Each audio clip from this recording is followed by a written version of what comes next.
So I'm going to go over cellulose blown insulation because this is something that's going to pay you back.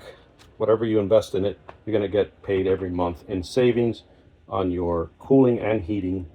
So whether you're heating the house or cooling it, you're going to have less of that heat escaping in the wintertime or heat entering the building in the hot summer months. So you would have to calculate exactly how much you would need based on if you want an R19, for example, over your existing, or if you want R38 or whatever R value. They're pretty good about it. What I did is I just used AI and it gave me the calculation of 14 bags. But Home Depot, if you rent 15, if you buy 15 bags, you can rent the machine for free. So here are the things that are a must. You must have a good respirator. I use a half mask.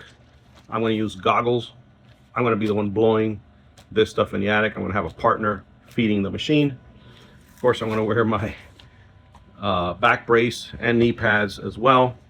I went ahead and bought the cartridges because these cartridges are really clogged up and you want to breathe as much fresh air as you can. So these are going to actually be opened tomorrow when we start doing the job. In the meantime, they're going to stay in the bag so they're sealed until ready to use. As far as the product itself, you will save on your heating and cooling costs. They say 25%. Being conservative, you could actually save more than that depending on how much you have in the attic. If you got nothing, it's just going to make a world of a difference. If it's low enough, you might save about 25%. So it could be more or less. It depends on your particular situation. I don't want to pump it up more than you should, but it does reduce the sound level. So some folks, what they do is they drill like 2.5-inch holes in the attic on the top plates and then just blow this stuff inside the wall cavities. And it does have fire protection.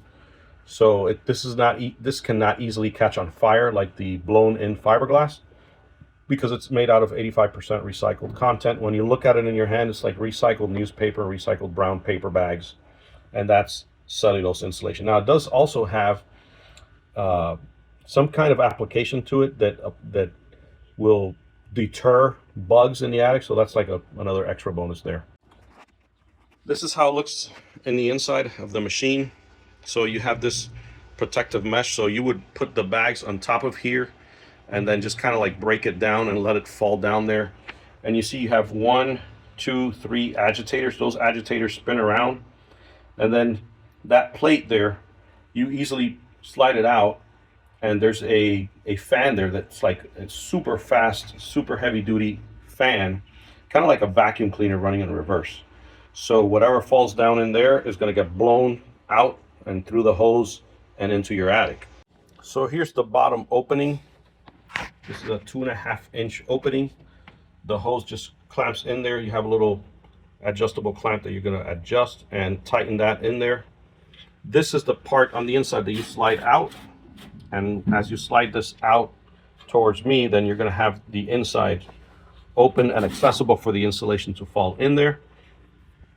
And then this is what you're going to get, because you get 50-foot holes is what we got.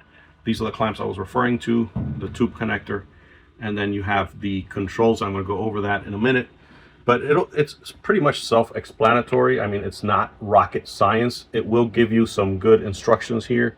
It's a good idea to look over them so you know exactly what you're doing, and so your job can go smoother, put it that way. So here are the basic controls. You got your power button that turns the machine on, and you can have the agitators, which I showed you previously. Once you turn this on, the agitators will start to spin, and then of course your blower, once you turn that on, I mean, this thing's going to start shooting insulation in a hurry. The overall time, calculate about 5 minutes per bag, give or take, 5 to 7 minutes, give or take. They also, in our case, included a heavy-duty 15-amp extension cord that connects there. You don't want to use a weaker extension cord. This is a heavy-duty motor, so you want to make sure you have it plugged into 15 amps. If you have it plugged into like a bedroom and you got other stuff running like a heater in the wintertime, you don't want to do that because you're going to trip your breaker. So try to only use this on that dedicated circuit when you're using the machine, and then you can turn on the heat if you need to after that. So here's the trash bin that came with the rental. Again, this is a heavy duty extension cord, and this extension cord is lit whenever it's plugged in, showing you that there's power. So as long as that thing is lit, you know you have power to it. That's another way you can diagnose. And then they give you plenty of hose in here. My guesstimate is about 50 feet. That's actually more than enough for what we're going to need, but it's something that you can treat it as a DIY if you want to get a job done and save yourself some money in the winter and in the summer on your heating and your cooling. Depending on your climate, if you use more heat, it'll save you during the winter months and the summer months. In the climate where it's mostly hot, you're going to save on your air conditioning costs. So a few important things you don't want to forget.